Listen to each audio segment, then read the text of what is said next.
সন্ধ্যে একটা কথা বলেছিল, সকালে উঠি আমি মনে মনে সারাদিন আমি যেন ভালো হয়ে চলতে পারি, আপনারা ভালায়া চলতে দেয় না।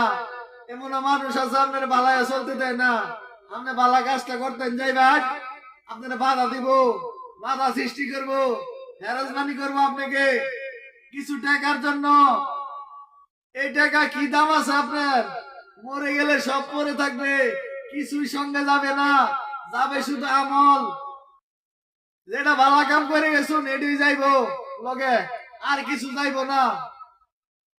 কিছু মানুষ ভালো কাজ করে, ভালো খায়, ভালো চলে, কিছু মানুষ হিংসা করে।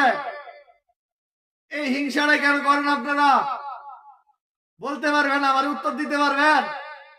আমি উচিত কথা কই, উচিত কথা কইলে করো, ভালো লাগে না। আমার এলাকার কিছু লোক আছে ভালো লাগে না, এই ব্যাককল কথা বলতে পারে না, একবারে ব্যাককল, বুঝে না কিছু। আমি বুঝি না কিছু, আপনারা খালি বুঝেন। আমরা একটা ভালো কাম করতেন চাইছুন, এটার মধ্যে বাধা দেন।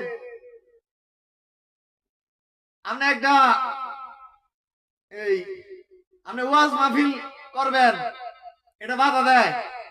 গান বাজনা চলে এক দ্বারা, এই বাংলাদেশে গান বাজনা বাউল গান চলে এক দ্বারা, সেটা বাধা নাই।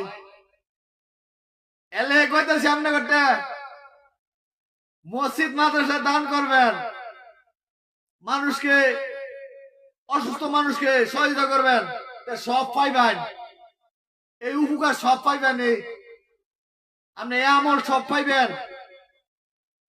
মসজিদের জন্য যদি 10 টাকা দিত তাহলে কেউ ভগল টাকা নাই। আর যদি বাউল গানের লাইগা 10 টাকা দিত, দিয়া দেয় কত জানেন?